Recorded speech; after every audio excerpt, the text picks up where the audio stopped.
Minahal ka ni Jesus. Ako po si Father Fiel Pareha at ito po ang ating segment, ang Daily Devotion, na kung saan tayo po ay magdarasal, magbabasa at magninilay kasama ng salita ng Diyos sa buong taon. Manalangin tayo. Sa ngalan ng Ama, ng Anak at ng Espiritu Santo. Amen. Halina, banal na Espiritu, liwanagan mo ang aming puso at isip, nang maunawaan at sa buhay namin ang iyong salita. Amen. Our Bible passage for today is from the Gospel of St. Matthew chapter 20, verses 17 to 19, and I read it for you.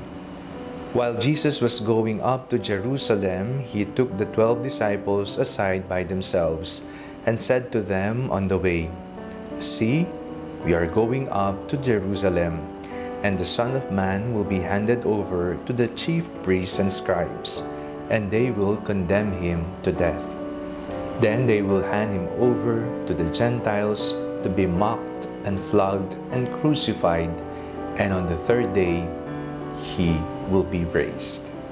Mahal ka ng Panginoon. Ito po ang buod ng ating binasang ebanghelyo sa araw na ito. Ito man ay maiksi, pero isang salita ang mamumutawi sa mga salitang binigkas nito, pagmamahal. Mahal tayo ng Panginoong Jesucristo na nagawa niyang ialay ang kanyang sarili para sa ating lahat. Inalipusta, pinagbintangan, pinarusahan, binugbog, pinako sa krus, namatay. Ang pagmamahal ng Panginoon ay walang katulad. Isang uring pagmamahal na kayang ibigay lahat-lahat maging ang kanyang buhay. Papaano ba tayo nagmamahal sa ating kapwa? Ang mahal lang ba natin ay ang mga nagmamahal sa atin? O nagagawa nating mahalin pati ang mga taong hindi kamahal-mahal sa atin? Hindi ho ba ang laging bukang bibig ng ating Panginoong Jesucristo, magmahalan kayo? At sa ibang sipi ng Ebanghelyo, napakinggan po natin si Jesus na nagsasabing, ibigin mo ang iyong mga kaaway at ipagdasal mo ang mga taong nangdudut sa iyo. Pagmamahal hanggang sa kahuli-hulihan ang nakita natin sa ating Panginoong Jesucristo na nagsabi nang siya ay babawian na ng buhay, "Ama, patawarin mo sila, hindi nila alam ang kanilang ginagawa." Maging ang mga taong pumatay sa Kanya, maging ang mga taong nagtakwil sa Kanya, ang mga taong nagbintang sa Kanya, ang mga taong nagparusa sa Kanya, lahat ng ito ay sakop ng pagpapatawad at pagmamahal na hanggang sa kahuli-hulihan ipaglalaban tayo ng Panginoon.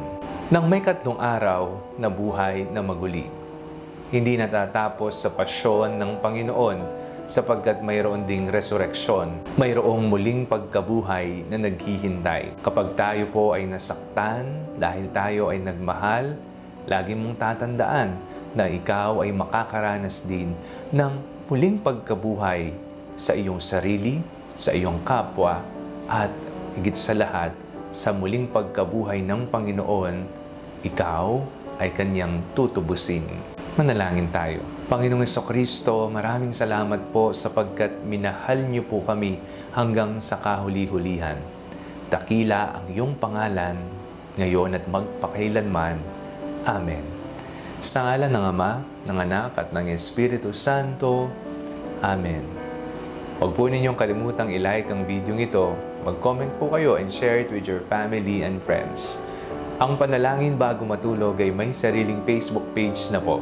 Huwag niyo pong kakalimutang mag-like at mag-follow dito, and do not forget to subscribe to our YouTube channel. I-click niyo lamang po ang link na nasa description ng video ito, o kaya naman po just search Father Fiel Pareha. God bless you po.